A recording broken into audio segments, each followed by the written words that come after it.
Hello. This session will discuss the Transition Service Rating Scale, or the TSRS, and how it can be a tool to help inform teacher practice and develop strong transition services within your district. Let's first just briefly discuss what is the Transition Service Rating Scale. The first piece of information that's really important to know is that the Transition Service Rating Scale was developed to inform teacher practice. While it is not a transition assessment, it allows practitioners to take a look at what transition services are being offered to students and identify where there are gaps and needs for transition services to be implemented. It does provide a roadmap for transition planning. It supports the discussion at IEP meetings when students are talking about their strengths and needs. And then it can also be very helpful in determining transition services over time. It was developed by Nancy Mulfenter and Ellie Hartman. It was developed as a part of the Let's Get to Work project. The Let's Get to Work project was from the Board for People with Developmental Disabilities, and the primary objective of this project was to support the implementation of evidence-based practices to lead students with disabilities to community-based employment. The Transition Service Rating Scale was developed so that educators who were working to increase employment outcomes for students could see the transition services that were not occurring within their district and work to implement those. The Transition Service Rating Scale is broken up into 7 different sections. The sections are self-determination, individualized career goals, collaboration, inclusion, work experience, post-secondary education, and coordination of transition planning and services. At the end of this session, we will go into the Transition Service Rating Scale tool, and you will see how the different categories are broken up into different activities or observable occurrences for students to identify transition services occurring. The Transition Service Rating Scale has a point system for tracking. When you are going through this, the one TSRS is used for each individual student. When you are going through it, you will actually read through prompts and identify how many of these occurrences or opportunities are in place for a student, and you will tally up points. There's 27 different prompts that you'll read through, and the 27 prompts are broken up into the 7 categories that we just previously discussed. Each one of the prompts discusses a transition activity that is evidence-based practice in increasing post-school outcomes relating to employment. When we get into the tool, you will see the description on how to tally up the points, and you will also see at the end of the tool, it does allow you to develop goals for areas that you would like to see an increase in opportunities for students.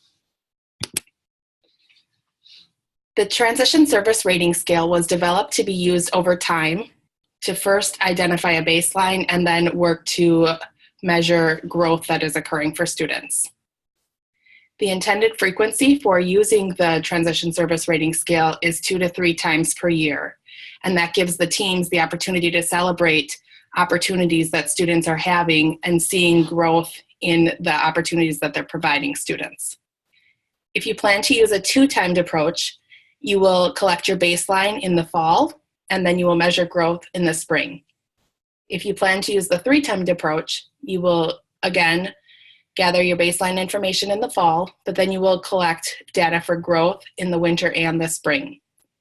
When we get into the tool, you will see that there are actually spots to enter data for fall, winter, and spring. So if you are using the 2-timed approach, you would just not enter information in the winter section. The Transition Service Rating Scale has a direct connection to the Transition Improvement Plan, or the TIP. For those of you who are developing a Transition Improvement Plan, you know that the TIP looks at evidence-based practices that districts provide to students to positively impact post-school outcomes. So through the TIP process, you are able to see things that are in place for an entire district and discuss an action plan for putting different services or supports into place to improve these post-school outcomes for an entire district.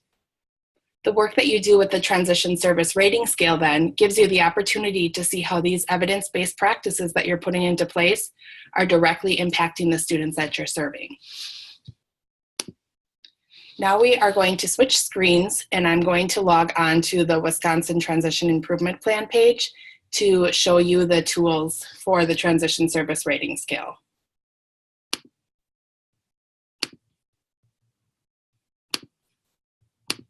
So you should now be able to see the Wisconsin Transition Improvement Plan page, and I'm going to log in.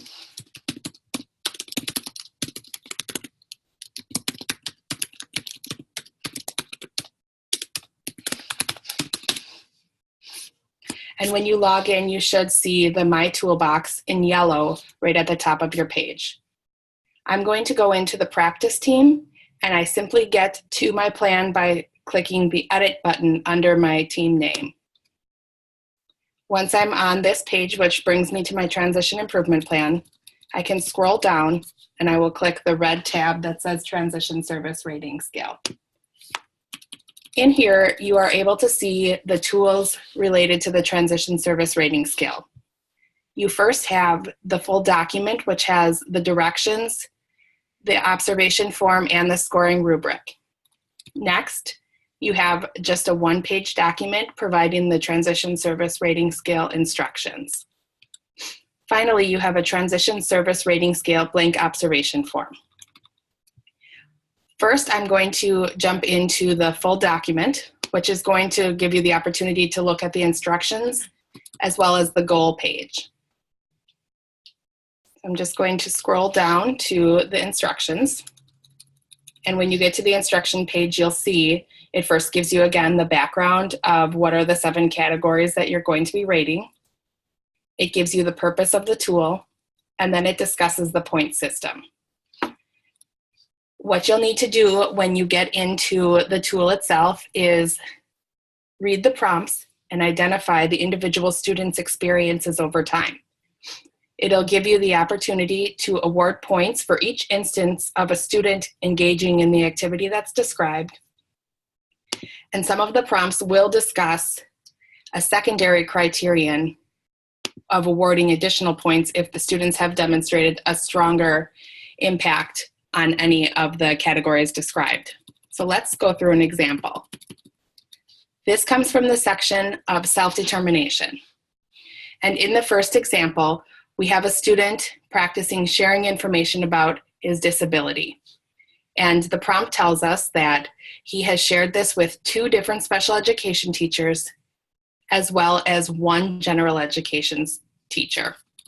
So when I go through the prompt, it again says student can identify their strengths and the impact of their disability. I go through and read who they're talking about. And first I have case manager and special education staff. Second, I have general education teacher. Third, I have prospective employer or community member. The first prompt says 1 point for every occurrence of a student self-disclosing their disability to someone on the list.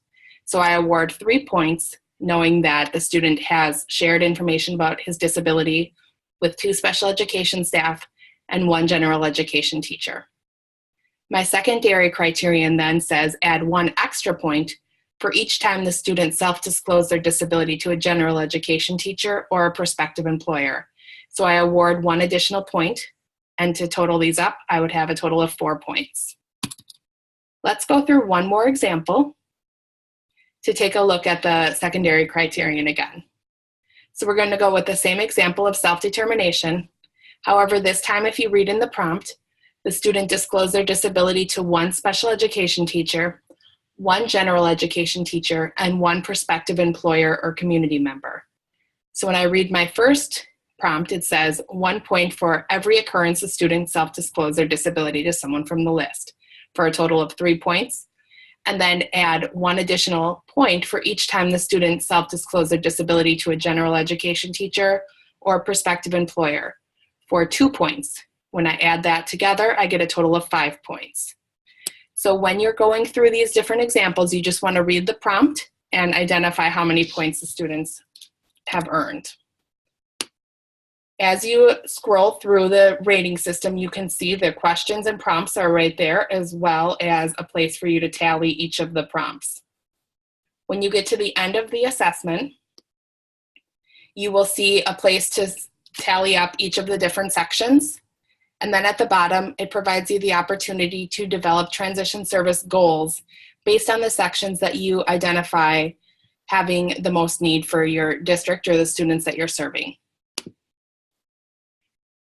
If you want to just see the directions, this second page again is a one-page document just going over those directions that we worked through.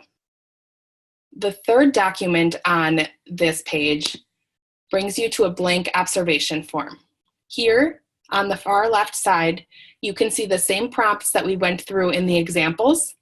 However, then moving over to the right side, you see a place where educators or team members can provide tick marks or tally marks to identify how many times this was observed.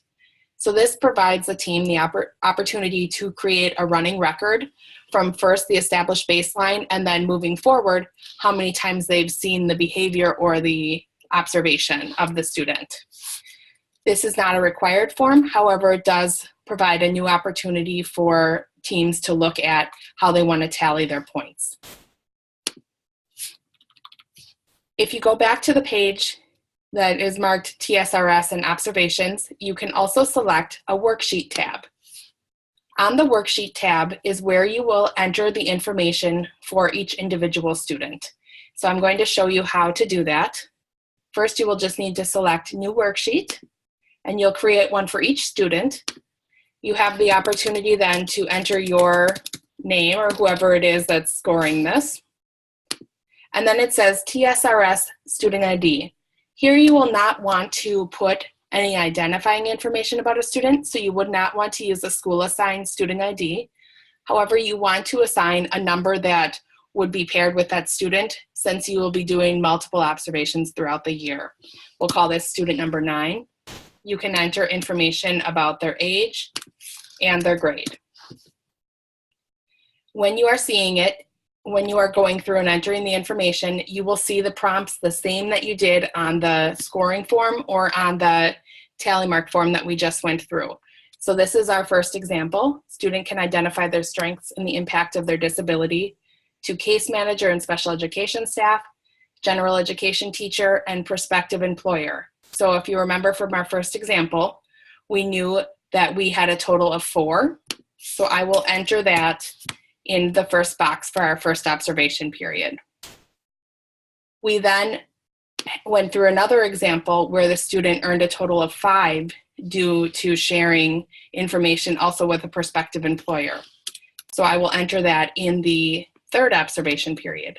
As you can see, this tallies a score for you on the far right side. There is also a place that you can write comments relating to each of the observable occurrences. These comments will save as you're working throughout the year, so that any team members can go in and place comments relating to each of these areas. Finally, you can go into the report feature, where here you can download a report to show growth over the course of the year.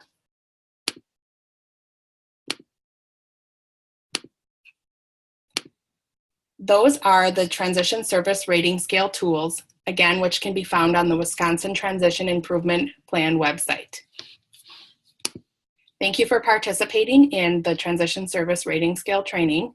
And if you have any questions on using the document or any questions on how this can be a part of enhancing the work that you're doing through your transition improvement plans, please contact your local TIG coordinator. Thank you very much.